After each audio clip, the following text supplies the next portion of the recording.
We are back with a follow-up, and we are talking about Hotline Miami 2 here. So I did a previous video, the pickup of this particular Japanese copy of the game.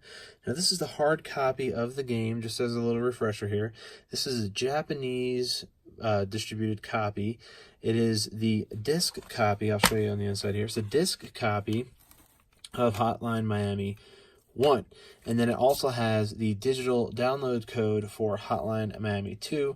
Now again, this is all in Japanese, which means that this needs to be redeemed in the Japanese store. So you need to have a Japanese account, not necessarily a Japanese PlayStation. So I'm going to explain to you guys how to get Hotline Miami 2 on your US distributed PS4, and so you can basically play both copies that are included with this Japanese version. So to play the first one, very simple. You just put it in your PS4 and it automatically plays. The English text and doesn't have any type of translation issues. There's no Japanese text at all. It literally boots up to English text. Now, the second version of Hotline Miami 2 Wrong Number, basically what you have to do is you have to create a second, you have to log out of all of your accounts on PlayStation 4, and then you're going to create a new account like you're starting fresh. But this time you're going to choose the country of Japan. Now, by having the country of Japan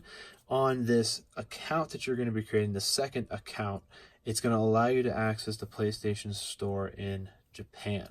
Now, by doing that, will allow you to redeem the code, which is included in here. It's going to be printed right here, and then you're going to use this PSN store code, and you're going to put that in on the Japanese store, which is going to allow you to download Hotline Miami 2 Wrong Number, or any game basically that has a Japanese redeem code for a Japanese download through their store. You're going to need to have a second account, basically specifically for Japanese downloads. Now, going through this, just want to let you know that if you do happen to create the second account, you're only going to be able to play the game on that account. So you have to log into that account to play the game. You'll see it pop up, the icon, on your regular PS4 scroller on your main account, but you won't be able to have access to it because you'd need to log in the Japanese account, regioned account, for you to be able to have access to this game. So when you create the new account and you go through all the process, I would recommend, if you're not familiar with the options and the screens and the buttons that you're going to be going through, do it once again in English, and maybe take some notes on each page what each button is, so you know the options as you're going through them, on everything being entirely in Japanese. That's my first suggestion, is to make sure that you know what each option is when you're going through the store mode in Japanese, that you know what you're clicking and you're clicking the right options. For example, I know a lot of the yes no boxes that happen after you put in all your information, those can get pretty confusing as you're scrolling through them. You could get confused very easily. So go through it first, create an account in English, just kind of take some notes on how the process works. Maybe just use a fictitious email or something, or a new email just created specifically for this. But the email that you do use for this, you will need to have access to it, so you need to check it for the verification.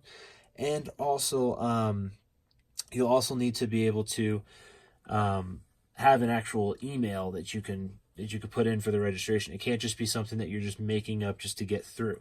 So make sure you're using a legitimate email, not one that you already have linked to a PlayStation account, or one that you plan on linking to a PlayStation account.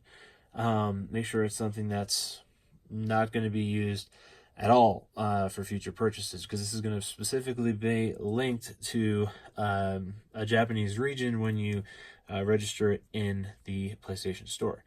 So again, create the Japanese account so you can get access to the PlayStation Store. Then you have access to Hotline Miami 2. You can put the disc in, and you can literally play both of the games off of your one Japanese created account, which is super sick. I thought there was going to be an issue where the PlayStation Store code would either be expired because it's from 2012, or the fact that it wasn't going to play on the PS4 at all. So I was going to basically have a one game usability out of the 2 game bundle. But this was the workaround that I was able to use. If you like this workaround, let us know in the comments below.